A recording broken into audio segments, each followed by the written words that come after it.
YS Rajasekhara Reddy గారు ముఖ్యమంత్రిగా ఉన్నప్పుడు ఆయనే ఆ లోడ్ అంతా భరించడం జరిగింది. ఆయన ఇన్ ద సెన్స్ ప్రభుత్వం, ఆ రోజు రాజశేఖర రెడ్డి గారి ప్రభుత్వమే ఆ భారాన్ని అంతా ప్రజల మీద పడకూడదు, ఆ 50 రూపాయల భారం అని చెప్పేసి మొత్తం అంతా కూడా రాజశేఖర రెడ్డి గారి ప్రభుత్వం భరించింది. ఈరోజు నేను కోరుకునేది ఏంటంటే, ఈరోజు పవన్ కళ్యాణ్ కావచ్చు, చంద్రబాబు నాయుడు గారు కావచ్చు, బీజేపీ కావచ్చు, కూటమి 15 సంవత్సరాలు మేము ఎక్కడికే గారి పోము, కలిసిమెలిసి ఉంటాము, ఉండాలి అని ప్రార్థిస్తున్నారు, కోరుకుంటున్నారు. అది మీ తిప్పలు ఏదైనా కానీ మీరు ఉండాలనుకోవటానికి ప్రజలు ఉండాలి కదా. ప్రజలకు నిజాలు తెలియజేయాల్సిన బాధ్యత కూడా మా మీద ఉంది. దానికి ఈరోజు ఈ కార్యక్రమం చెప్పినారు. మీరు కర్ణాటకలో పోయి అక్కడ రేట్ తక్కువ ఉంది, ఇక్కడికి వచ్చిన తర్వాత రేట్ తగ్గిస్తామన్నారు, మరేం రేట్ ఏం తగ్గలే.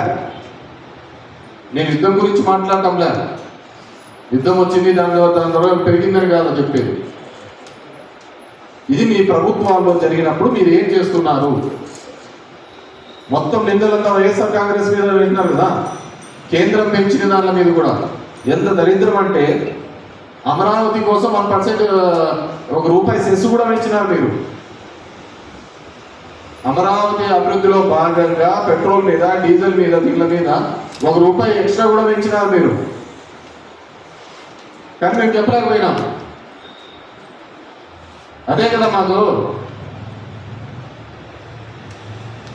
ఈ రోజున్న పరిస్థితుల్లో ఇవన్నీ కూడా. ఎందుకంటే చంద్రబాబు నాయుడు అంటాడు, నేను 20 ఏళ్ళ ముందర ఆలోచిస్తా అంటాను అని చెప్పేసి.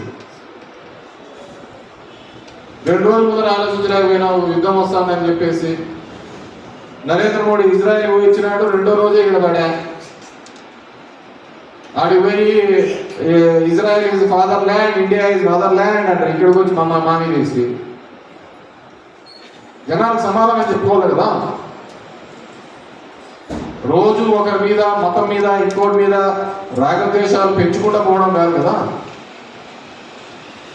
ఈరోజు యుద్ధం వచ్చింది కాదంటంగా, ఆ రోజు అనుకూలంగా లేని పరిస్థితుల్లో కూడా ప్రభుత్వం భారం మోసింది. మీరు కూడా ఎన్నికల్లో హామీ ఇచ్చినారు, సంవత్సరానికి 3 సిలిండర్లు ఉచితమని. 2 సంవత్సరాలు కాకుండా ఉచితానికి ఎంత డబ్బులు వేసినారు చెప్పమనండి. ఈ రోజున్న రేట్లో గ్యాస్ ప్రైస్ ₹900 ఉంది. ఈరోజు ₹900 ఉంది గ్యాస్ ప్రైస్. 900కు సంబంధించిన డబ్బులు 2 సంవత్సరాలు అయింది. 3వ బడ్జెట్ పెడుతున్నారు, 3వ బడ్జెట్ కూడా పెట్టేసినారు, అయిపోయింది. మరి డబ్బులు వేసినారా? It's a simple question. ఎప్పుడు ఏదో విధంగా మభ్యపెట్టడం, మోసం చేయడం తప్ప. నేను ఎక్కడో చూసా, టౌన్లో మీటింగ్ అనుకుంటా, నా రోడ్లన్నీ గుంతలు పడినాయి, రోడ్లన్నీ అవన్నీ అయిపోయినాయి, నా దగ్గర ఏమీ లేవు, పెద్ద మనసు మాత్రం ఉంది అని చెప్పేసి. పెద్ద మనసు, మంచి మనసా? పెద్ద మనసు ఉంది అని చెప్పేసి. దాని కింద మళ్ళీ ఏదో సునీల్ కూడా ఏదో పెట్టినారు డైలాగ్. ఎక్కడికి? మార్గాపురంలో పోయి చెప్తే మీరు ఇంకా వేరేది ఏమొద్దు, మీ అందరికీ ఒక కార్యక్రమం ఇచ్చినా దాంట్లో మీరు సక్సెస్ఫుల్గా దిగ్విజయంగా చేయాలా అని. ఏదో చెట్లు నాటే కార్యక్రమం అనుకోండి, కాదండి పిల్లలనే కార్యక్రమం.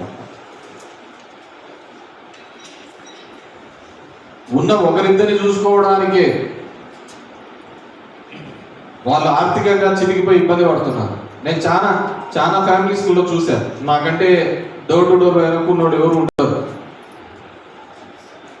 చాలా మంది 3 పిల్లలు వాళ్ళ ఇంట్లో ఉన్నారంటే మొదటి 2 పిల్లలు ఆడపిల్లలు అవుతారు. ఆ మగవాడి కోసం మగపిల్లాడు పుట్టాలని చెప్పేసి 3వ వాళ్ళని అవుతారు. There are n number of incidents. ఉన్న 2 పిల్లలకు ఈరోజు ఈ దేశంలో ఉన్న పరిస్థితుల రీత్యా నిరుద్యోగ సమస్య వెంటాడుతుంది. చేయడానికి పనులు లేకుండా ఇబ్బంది పడుతున్నారు. తినడానికి 3 పూట్లుగా ఖచ్చితమైన భోజనం లేవు. పిల్లలు చదివించలేక డ్రాప్అవుట్స్ అవుతున్నారు. ఈ విధంగా ఆర్థికంగా కానీ చిన్న భిన్నమవుతున్న కుటుంబాలు, పెద్ద కుటుంబాలు, ఆ కాలం పోయింది. నోటికి ఎంత పడితే అంత చెప్పడం పోవడం పోతా అంటారు. అదొక ఆబ్జెక్టు, అదొక సబ్జెక్ట్ అని చెప్పు. ఈ దేశ ప్రగతికి ఉపయోగపడేదా? ఈ దేశ ప్రగతి ఉపయోగపడేది ఏదంటే ఒక నలుగురు మంది ఉద్యోగాలు ఆ కుటుంబం ఆర్థికంగా నిలబెట్టడానికి ఏ విధంగా ఉపయోగపడతారు, దాన్ని తీసుకునే మెజర్మెంట్స్ ఏంటి, స్టెప్స్ ఏంటనే చెప్పాలి. దానిలో వదిలిపెట్టేసి ఏదేదో నోటికి వచ్చినట్టు చెప్పి మభ్య పెట్టించే కార్యక్రమాలు చేస్తున్నారు. కాబట్టి వైఎస్ఆర్సీపీ ప్రభుత్వం ద్వారా, వైఎస్ఆర్సీపీ పార్టీ ద్వారా నేను కోరేది ఒకటి, గతంలో రాజశేఖర రెడ్డి గారు ఏ విధంగా అయితే 50 రూపాయలు అప్పట్లో కేంద్ర ప్రభుత్వం వేసిన భారాన్ని ఆ రోజు రాజశేఖర రెడ్డి ప్రభుత్వం భరించిందో, ఈరోజు చంద్రబాబు నాయుడు గారు కూడా ఆ 65 రూపాయలు అనేది ఏ పేద ప్రజల మీద పడుతున్న భారం ఉందో దాన్ని భరించాల్సిందే. ఇప్పటికి 2 సంవత్సరాల పైగా అవుతోంది. ఉచిత ఇది అని చెప్పారు, రాలే. పేదోళ్ళకు మాత్రం ఏదైనా కానీ ఒక పథకం ఇస్తే శ్రీలంక అయిపోతుంది, ఇది అయిపోతుంది అని చెప్పినారు. అంటే పేదవాడికి మాత్రం ఉచితంగా కానీ వాళ్ళ చదువుకో వీళ్ళకో డబ్బు సాయం చేస్తే దేశం నాశనం అయిపోతుంది. వేల ఎకరాలు ప్రభుత్వ ఆస్తి 99 పైసలకి ఇస్తే మాత్రం అభివృద్ధి చెందుతుంది. ఇది ఎక్కడ లాజిక్తో నాకు అర్థం కాదు. పేదవాళ్ళకి ఇస్తే మాత్రం నాశనం అవుతుందంట, డబ్బున్న వాళ్ళకి మాత్రం ఇస్తే 99 పైసలకు అభివృద్ధి చెందుతుందంట. ఇది ఎక్కడ లేని లాజిక్ తీసుకొని వచ్చినారు. కాబట్టి ఖచ్చితంగా ఈ ప్రభుత్వాన్ని కోరుతున్నాం. ఎందుకంటే మీరందరూ భాగస్వాములు. ఆంధ్రప్రదేశ్ ప్రజల్ని మీరు మంచి చేయాలని ఉంటే కనుక ఈ పెంచిన 65 పాపం మీదే. క్రూడ్ ఆయిల్ ప్రైస్ అప్పటికంటే ఇప్పుడు బ్యారల్ $100 ఉంది. పెరగచ్చు, రేపన్నాడు పెరగచ్చు. ఇన్నాళ్ళు కూడా ఆయిల్ కంపెనీలన్నీ బాగా లాభాలు తిన్నాయి. ఈరోజు ఈ దేశం కోసం భరించాలా?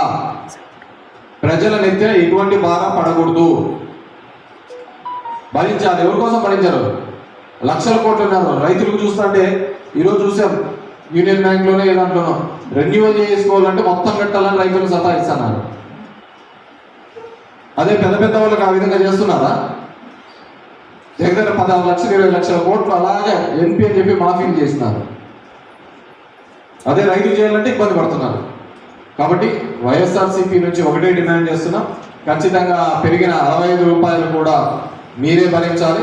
అదేవిధంగా మీరు అంటున్న 3 సిలిండర్లు సంవత్సరానికి ఇవ్వాల్సినవి 900 2700 2 సంవత్సరాల డబ్బులు కూడా పడాలి. అది కూడా ఖచ్చితంగా వేయాలని చెప్పేసి కోరుకుంటున్నాం. రమేష్